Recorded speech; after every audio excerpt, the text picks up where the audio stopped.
Good morning, good afternoon, good evening, people of Earth, wherever you are in this crazy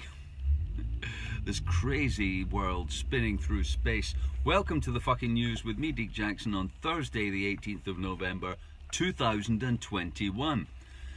Demand grows for digital vaccine pass. That's what it said. I looked it up. It was on the internet. It said demand was growing for a digital vaccine pass. And in an article in The Guardian, the earnest journalist, whose name I forget, said, it's critical. It's critical that we respect a central decision-making body and rather than going our own way on digital health certification. It's critical that we respect a central decision-making body. Digital health certificates from the World Health Organization using the blockchain will make it easy and quick to have international travel and to smooth create a uniform, single system of one world government. I mean, single unitary health certificate for you using the blockchain. Blockchain, nice words, aren't they? Two words, chain and block, which I don't know. I've previously associated with the mafia dropping your dead body into the Hudson River, or you haven't been married for 30 years and not really enjoying it anymore. Chain, block, chain. You and the blockchain. You in the blockchain. The blockchain. Anyone not familiar with the blockchain, I'll tell you what it is. It's a decentralized register of information. Famously, currently being used by Bitcoin and almost every other cryptocurrency on Earth. But also available to create a ledger. That's how you list assets, isn't it? Like you're a thing. Like you are a thing. A ledger of assets that is immutable and can't be tampered with or forged. Unlike your papers. Papers, please! Hugh Ramsey, good morning. Papers, please. No need for your papers. Let's just scan your eyeball, because a health certificate, the good thing about a health certificate is it's not really about your health, it's about your body. It contains biometric information that uniquely identifies you all the time, everywhere, forever. It may include your retinal impressions, your fingerprints, your DNA, stuff like that. We won't bother with your gender because we know that's fluid, but your DNA is not. And we won't bother with things like your eye color or your height or weight, but things like your political persuasion, social credit score, that sort of thing. Just, a full rundown of your health, finances, bank account, voting history, that sort of thing. The good thing about the blockchain is once you've got an entry for a particular coin or person, you can go on adding information into the ledger that relates to that person forever and ever and ever. And the people who control the blockchain are by necessity the only ones who have really good access to its alteration, editing and change. Think of it like a Wikipedia which you've been entered into and you can't edit. Only Jimmy Wikipedia can edit your blockchain entry. Demand is growing. I don't know where I'm struggling where this demand is coming from. I'm not demanding it. Are you demanding it? Come on now. Hands up, everybody who's demanding a digital, immutable list of their identity available all over the world that lists certain things about them and that can be added and edited by, just for instance, say, the World Health Organization, an unelected quango of faceless bureaucrats who, according to the American government, totally whitewashed and completely failed to properly investigate the origins of COVID recently. They're that kind of reliable. You can totally rely upon them, because as the world labors under the greatest stripping of freedoms ever in the history of mankind, on the basis that a bat and a pangolin fucked each other in a fish market, the investigation into the origins of it and whether it was indeed manufactured in the Wuhan Institute was carried out by the World Health Organization under the eyes of the Chinese government, and according to American intelligence, it was unsatisfactory. In fact, even the World Health Organization, in retrospect, said that they allowed themselves to be, let's just be kind and say, diverted from finding transparent facts about the origins of COVID. That is to say that the Chinese wouldn't let them see any of the paperwork at the Wuhan Institute. So you'll never know, but you can rest assured that your privacy, your safety, security, your identity, all of that stuff, totally safe with the World Health Organization and other faceless, unelected bureaucracies who may or may not have access to it and to be able to edit it, and read all about you. It's good that. I personally, I want quicker travel, smoother, quicker international travel. And as the Guardian journalist says, I think it's critical that we respect a central decision-making communist totalitarian one-world government body rather than going our own independent, liberty-loving, freedom-loving, privacy-loving way. That's what I think. That's what I think. You can put that on my chain of block anytime you feel like it. In other international news, there's been a state of emergency has been declared in Canada, and specifically in the province that had the highest record-breaking temperatures ever in Canada this year. Now, many of you will remember that 6 months ago, Canada recorded the highest temperatures ever, a leap of 5 or 6 degrees from the previous record, in a small town in a province in the northwest of Canada. And the day after they recorded these record-breaking temperatures, the whole town burned to the ground. Is anybody surprised by that? But now, yesterday and the preceding day, an atmospheric river of water dumped a month's worth of rainfall in the same place in a day, just 6 months late. Is God fucking with you in Canada? Is he? Do you think God's fucking with you? Did you do so? Have you been sodomizing people in Canada or something? Is there something, Canada, would you like to, is there anything you'd like to tell us? Is God angry with you for some reason? What's next? Locusts and the death of your firstborn? Come on, Canada, fess up. God's having a fucking laugh with you. 6 months late with the rain. Likewise, I also found quite funny the actor, Mr. Baldwin.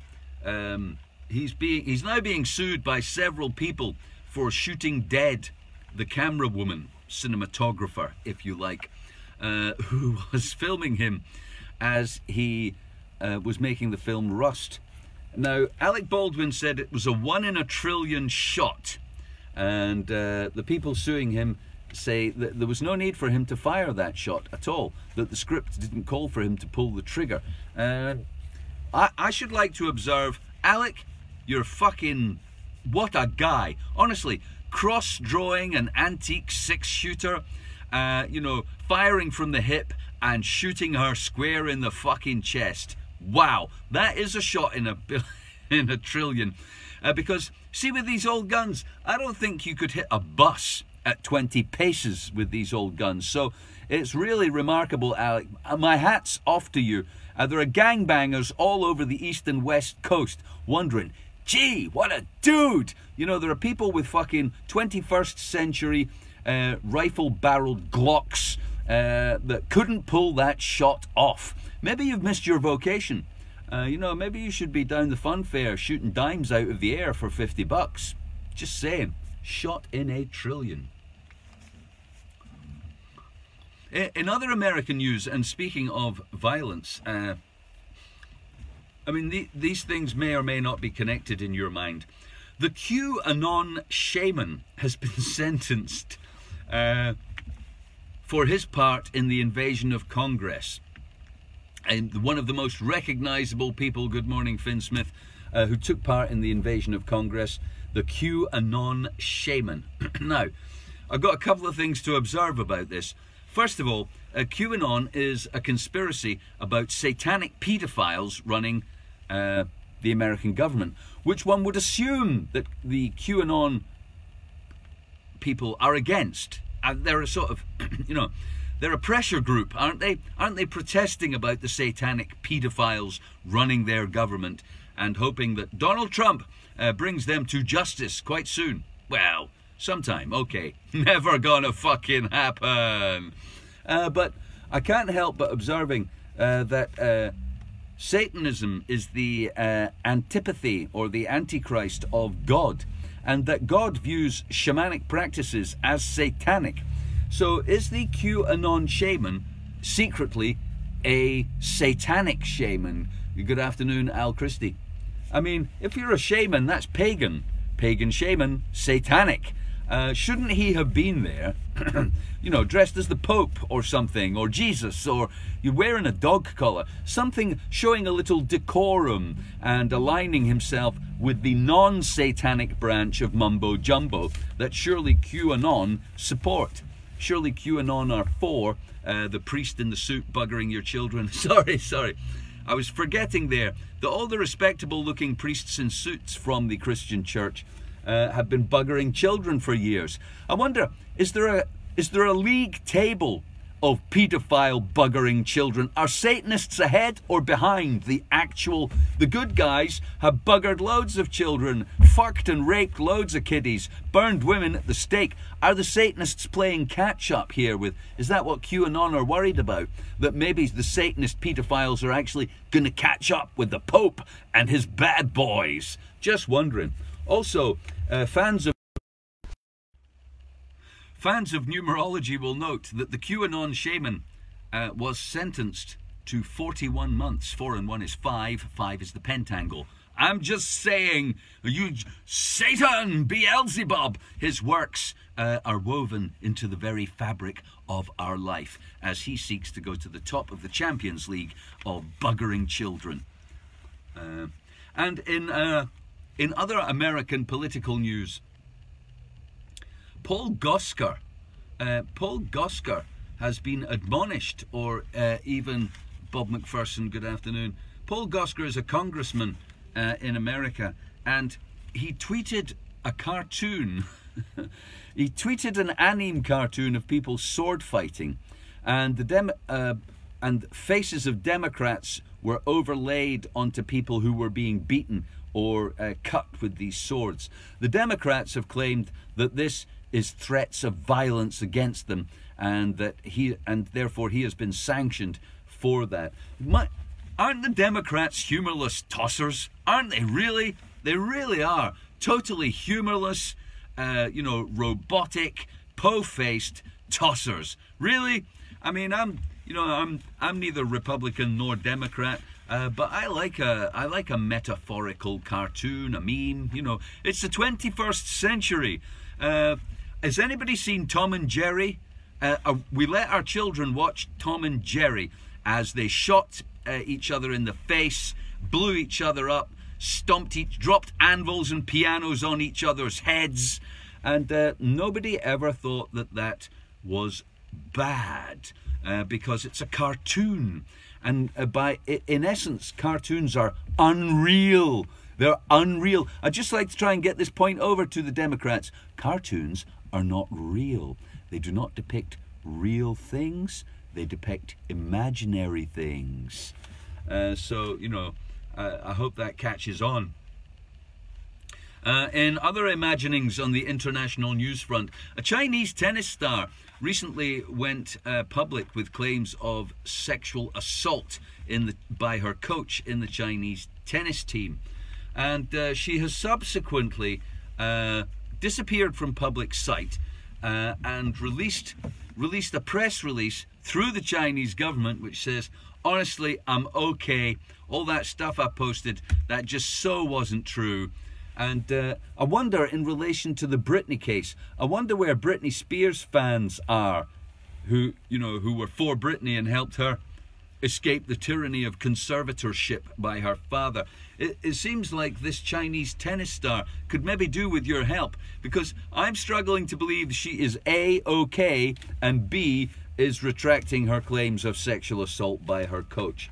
But don't let that stop you buying your electronics from China, who are the most tyrannical nation on earth. While you sing about freedom and put your hand over your heart in homage to those kiddie-raping religious people. Isn't it a crazy world? I mean, the contradictions, to me, the contradictions seem so obvious and so banal and surreal that the people taking part of them should really check themselves. You really should, humanity. Have a wee check of yourselves. Here's another story of the bizarre. The Taliban have urged the US to ease sanctions because America has frozen all of the assets of the Taliban that exist outside of Afghanistan, which means they can't, provide electricity or food or public services to the people of Afghanistan. So America, land of the free, home of the brave, which invaded a sovereign nation with no evidence of wrongdoing whatsoever at all, claiming that they were harboring Osama bin Laden, who was later found in another country, if you believe that, spent 20 years fucking that country over and peddling corrupt proxy governments to them, while those governments lined their own pockets and eventually ran away to Qatar, a rapacious mumbo-jumbo Islamic superstate that funds terrorism. Are you loving this, America? And then, after they left Afghanistan, they continued to fuck them, because they're all about peace, freedom, and nation building. Hoorah! There wasn't really much in today's newspaper. I mean, not on the international front. There's a lot about the situation in the United Kingdom in regards to sleaze, corruption, the government being lying, scum. But that's not really news, is it? Does anybody think that's news? I mean, it's like Groundhog Day, isn't it? It's like Groundhog Day, except in this case, Bill Murray's not looking for redemption and trying to get better and better with each day that he lives. Boris Johnson in Groundhog Day is trying to get fatter, greedier, richer, and more of a Pinocchio-nosed liar. And if you wanted evidence of that, let's get to the bit. There's a double-page spread here, right? They had a vote yesterday to tighten up the regulations on MPs in Britain having second jobs. Now it says in the headline, MPs pass second jobs ban after ill-tempered debate, right? That's what it says in the headline. But if you read the explainer by Emily Ferguson and Richard Vaughan, it says, rules will remain largely unchanged. Like in a Kafkaesque surreal turn of events, MPs pass second jobs ban, rules remain unchanged. I'm sorry, which one of these stories is true? Well, let's see what Emily's got to say. MPs will still be able to take on paid work for up to 20 hours a week on top of their primary role. Is that a second job? It sounds a lot like a second job to me. And bear in mind that one Tory MP was receiving £5,000 a week for 1 hour's work. So, like, I mean, how many hours, depending on how much of a bung the people bribing you are prepared to give you, how many hours do you actually really need to work? 1 or 2? I mean, 20 hours. 20 hours, hello Greg Miller, 20 hours at £5,000 an hour is £100,000 a week. The salary of an MP is £80,000 a year. So, such a move would mean the likes of Sir Geoffrey Cox, who was famously running his parliamentary office from the Caribbean while he earned £1 million a year, representing a Caribbean country against the British government whom he's an elected member of. Sorry, what was that? Yeah, Geoffrey Cox, the former Attorney General of the Conservative Party and government, is earning over £1 million a year representing a Caribbean nation in a money laundering case against the British government, who he is a member of. And that's still allowed because he doesn't do more than 20 hours work a week. Then we have the consultancies. Prime Minister angered MPs by unveiling plans to stop them from working as paid consultants. He proposed a new rule that any role, paid or unpaid, should be within reasonable limits. What those reasonable limits are is yet to be defined, says Emily. So, plus ça change. And if you're capable of holding two contradicting beliefs in your head at one time, you'll be quite happy with the headline, "Second jobs banned, rules remain unchanged." Carry on voting. I strongly advise you to keep voting for these lying, murdering, corrupt scumbags, because they love the legitimacy of people actually believing they do something useful or represent you. There's a picture here of the Queen. She's returned to her duties, apparently, after being unwell. And I would just like to, I don't know if you can see this through the filter. I don't know if this is going to come out in the filter. But do you see the Queen's armchair there? Do you see that? Do you see? That's the Queen's armchair. That's the armchair she sits in. Man, it's fucked. Look at that. That armchair's fucked. It's worn out by the back of her head. It's got scabby holes in the upholstery. It's got a saggy seat, so she needs a cushion.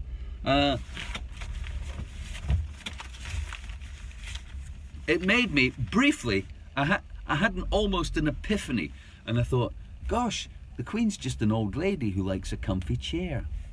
But then I saw the guy standing in front of her dressed like a Muppet from a fucking, from a fairy story. And reminded myself of her status as the richest woman in the world, the biggest landowner in the world, and the former head of the biggest empire on earth, and the family, the head of the family that made more money than anybody else from slavery. 10 million of the 12 million Africans transported to the Americas were transported by the Royal African Company, started by James II, which made oodles of money for the royal family and the people who invested in it. So if you're going to be toppling any statues in the near future, see all you Black Lives Matter people and that, I'm with you. Let's get down to Buckingham Palace and torch her comfy chair. Because that, never mind some old fucking statue. Let's torch her comfy chair. I bet she couldn't live without it. I bet the reason it's never been upholstered and it's worn out is because she values it probably more than anything else in her life. Especially her second son, who I notice in the background there are photographs of her family, but not Prince Harry the bastard. Which is because he's a bastard. Sue me if I'm wrong. You know, I'm on Facebook. You can get my details there. What else have we got in here? In Scotland, we were going to have a recycling law brought in that meant that you could return cans and bottles. We would put a 20% levy on cans and bottles, and you would get them back when you took them to the shops to ensure that the world was pretty.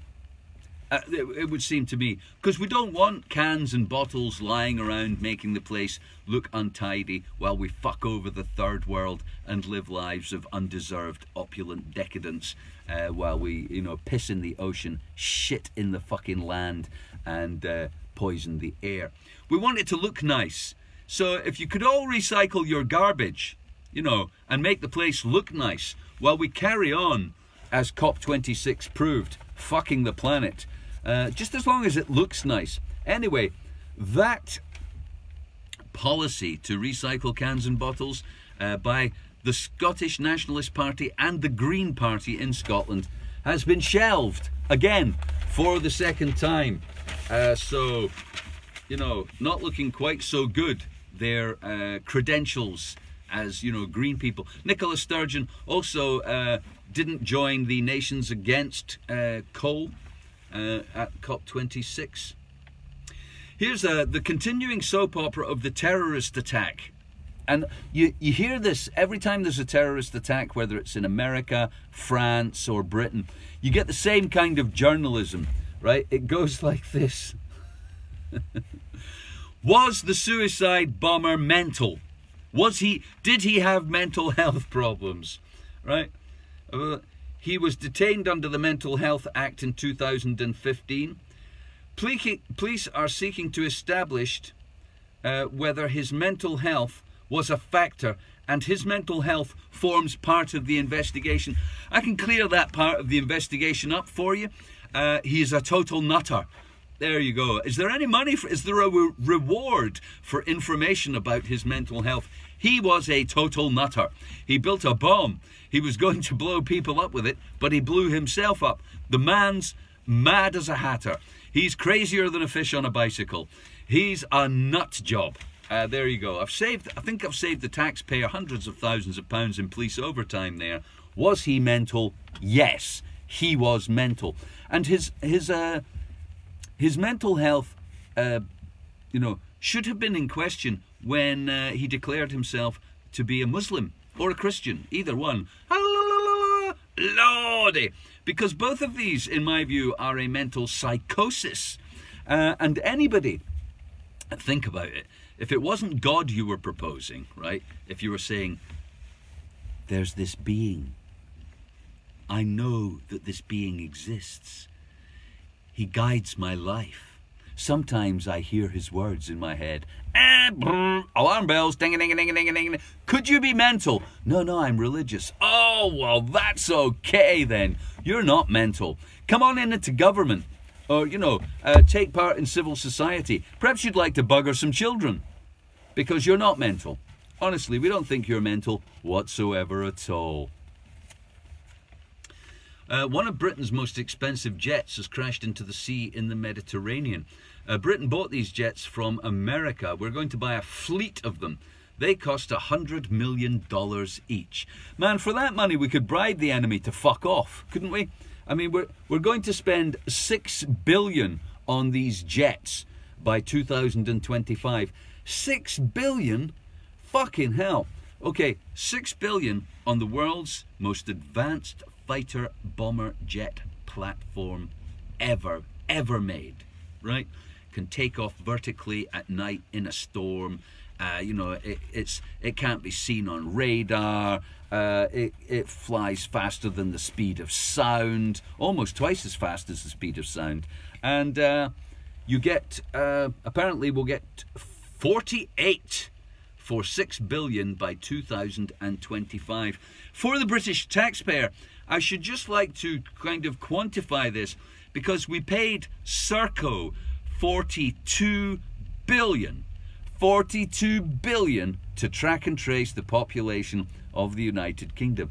$42 billion. Does that seem a little steep to you, considering that there was 3 men in an office with a Microsoft Excel spreadsheet? Money well spent. Yeah. I mean, for that kind of money, apparently, how many sixes in 42? 3 sixes are 18. I mean, you're looking like we could have fucking hell, man. We could have nearly, I don't know. We could have nearly 300 fighter jets, the most advanced platform. We could have a fleet of aircraft carriers around the world. Man. Money well spent, Bob. Well said. Money well spent. 42 billion to track and trace us. Just in case somebody gets a cough. And speaking of tracking and tracing, again, this is local news for me. This is news in Scotland for all of you jocks out there. Is that racism? I just wonder, because yesterday I was doing a story about pickies, puckies, pockies, and how the Yorkshire cricket team were accused of using this racist slur repeatedly and destroying people's lives by using it. Whereas nobody has a problem calling Scottish people jocks, do they? I mean, I do, but but it's not actually racism, nor is it the sort of thing that you can be arrested for yet, or prosecuted for, jocks.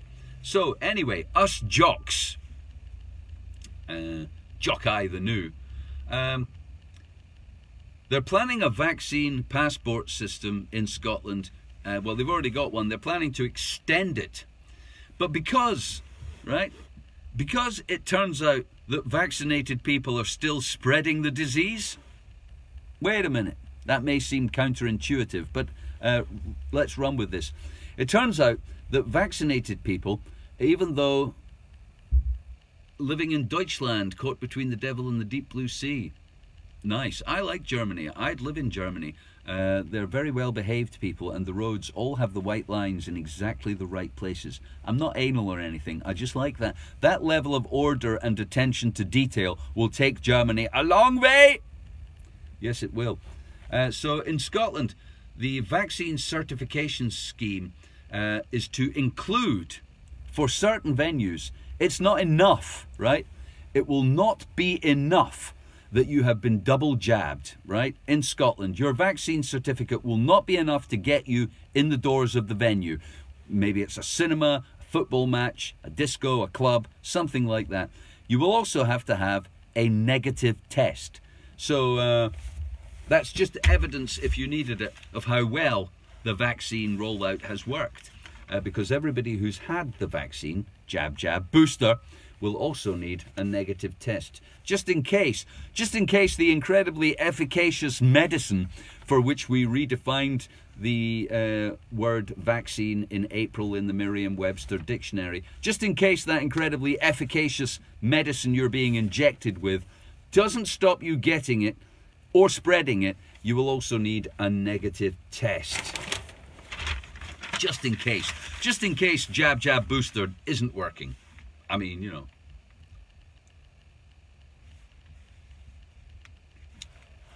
So,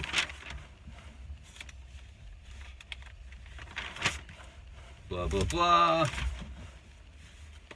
Ah, yes. The United Nations, there's two stories here. The United Nations recognizes children's right to breathe air. Fuck you old people. You old people gasping for breath. Fuck you. It's just children. All right? Once you're over 16, fuck you. Suck it up. You're probably having a fag anyway, let's face it. 9 out of 10 children globally are breathing toxins that exceed safe levels. Nice. Nice. How did we manage that? Surely we have things called regulations. Surely we have governments and, international bodies overseeing what we can and cannot do on the planet. Oh, yeah, we do. Just that they're in the fucking pay of the people who are poisoning our planet. It's to recognise children's right to clean air following a campaign around the world. Vice Chair of UNCRC, Philip de Jaff, said the world needed an air quality revolution. I will do everything I can, as I am being paid large amounts of money, to make statements into the papers about what we are doing or saying. To make statements so that we can be seen to be saying things. But in fact, there's fuck all the UN can do about any of that shit. As evidenced at COP when China and India said, yeah, I hear you'd like us to stop producing greenhouse gases. Well, fuck you. We're not going to. Specifically, we're going to keep burning coal because it's a cheap source of energy, and we all have gone Hawaiian for washing machines. Asylum applications. Now, yesterday I did a piece about a guy who may have falsely converted to Christianity to game the system. I mean, would you do that? Would you falsely claim you were a Christian if you thought it would help with your asylum application, or would you go back to Syria and be bombed by Russian or American aircraft as you live in a hellhole without any food or water? Well, here's a story about somebody who sought asylum in 2008 after leaving Zimbabwe, and they were asked by the Home Office to provide proof of their sexuality because their claim for asylum was based upon Zimbabwe having laws against homosexuals. And so the Home Office asked them to provide proof of their sexuality. This is obviously before we became fully woke, because now you just have to self-declare.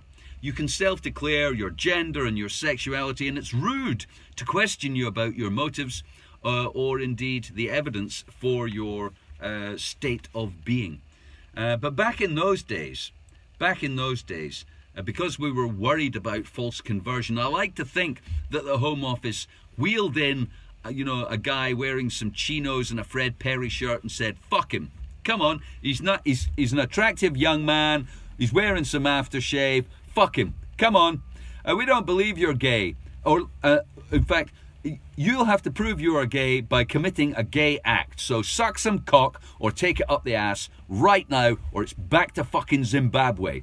That's how touchy-feely we used to be before we became woke here in the UK. I'm not sure how they do it now. Maybe they just ask them to declare that they're gay, and that's enough. In which case, it would make a mockery, wouldn't it? It would make a mockery of any attempt to protect our borders from any kind of deceitful immigration, gaming the system thing at all. Lordy, yes, I'm a Christian. I'm a gay Christian. That's allowed. If I wanted to escape the war-torn, ravaged, poverty-stricken, drought-ridden, disease-infested jungles of Zimbabwe, I'd be a gay Christian. What did they say? What's that joke about gay for money or something like that? To escape Zimbabwe's fucking malaria-ridden jungle, I'd be a gay Christian. I would. You know, just to be clear, I wouldn't be sucking cock in front of the Home Office, although I might provide them with a cartoon, since that seems to be acceptable in America as a threat of violence. I'll draw you a picture. Look, I draw you a picture. This me sucking cock. There you go. Prove I homosexual. Let me in country now. There you go. Adele is back, apparently. She's a star with her fans and detractors. Oh yeah, she's got fans and detractors. The Daily Mail says, once upon a time her charm and authenticity made her very likeable. But now she's just another self-obsessed Hollywood caricature about as authentic as her acrylic-tipped nails. When was she authentic? When was she not self-obsessed?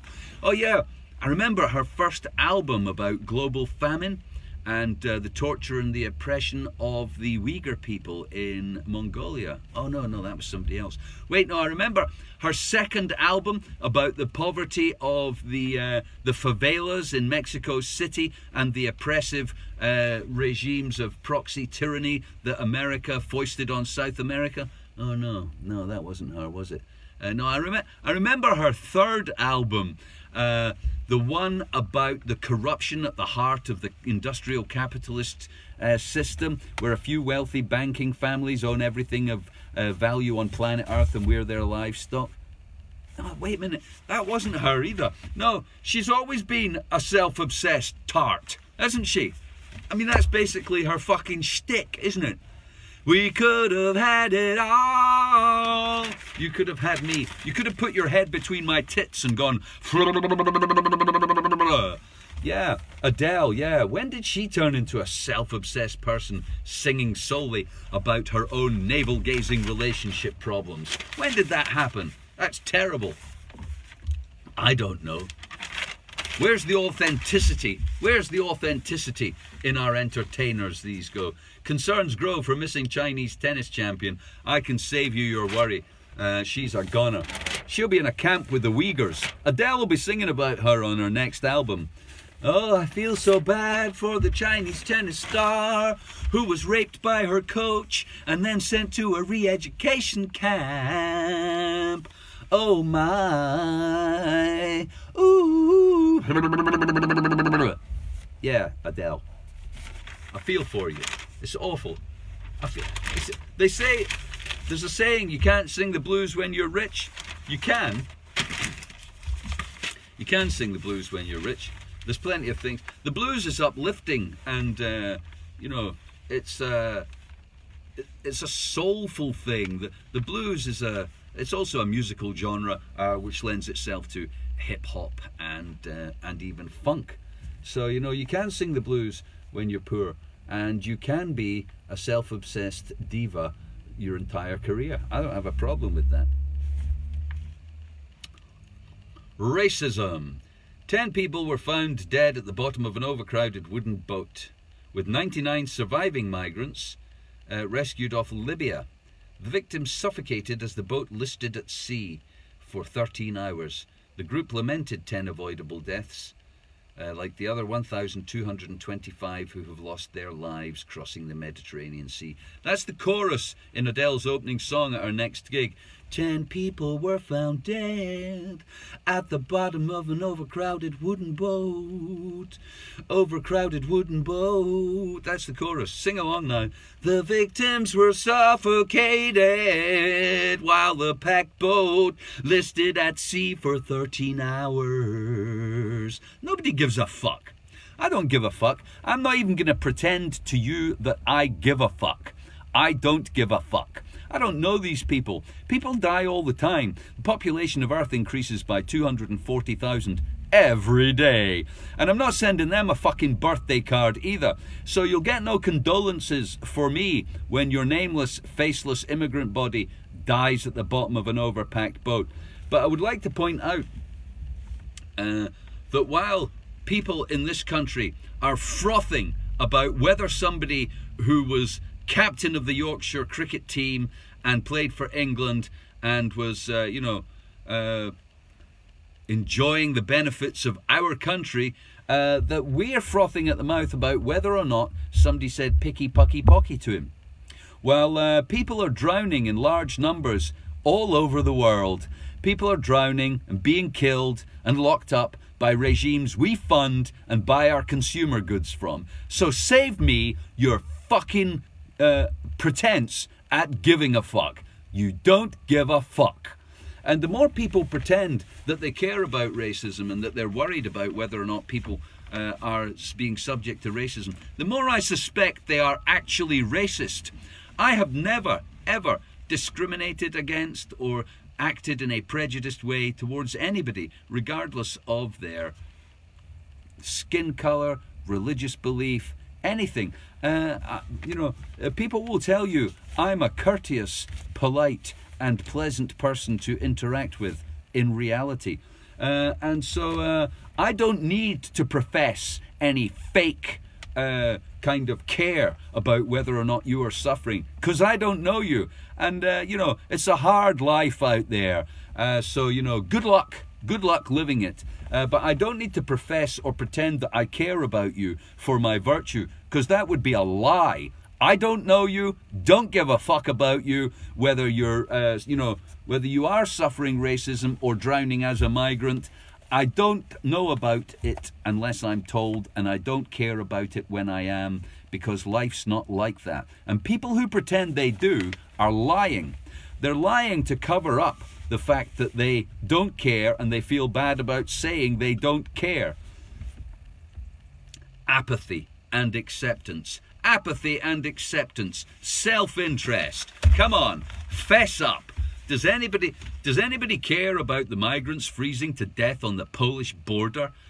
Apart from those charitable institutions who formed themselves up so that, you know what charity is? Charity is the least we can do. Well, the least we can do is feed them while they live and die in limbo land on a planet carved up by mafia bosses into nations. And we all pretend, yeah, God save the Queen.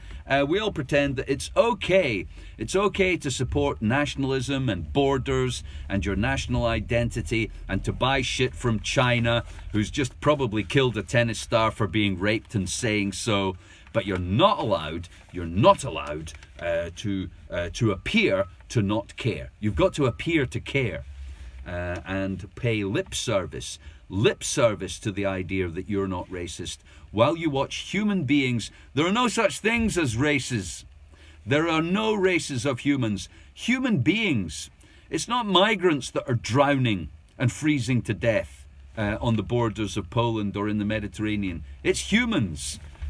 That's what's happening. Human beings are suffering on planet Earth. Not Mexicans, not Pakistanis, not Afghanistanis, not fucking people from the Middle East. Humans. Humans do all the suffering, and humans create all the suffering of other humans. And if you give a fuck about that, I suggest you give up your life and head off into the sunset to sacrifice it for these other people. Otherwise, don't pretend to me that you give a fuck, or pretend otherwise, because I ain't buying it. Apathy. I used to say entropy, entropy, all is entropy. That is the inevitable decline of matter in the universe. But apathy and ignorance are probably one of the defining things about humanity. I'm blogging this story to you on a phone made in China. As I'm talking about the tyranny in China, that is not lost on me. But as I've just said, I don't give a fuck. I hope I'm helping you get through your life, because they want you to give a fuck. They do. They want you to imagine you should worry about all of these fake virtue scandals while they go on fucking humans, killing humans, destroying the planet.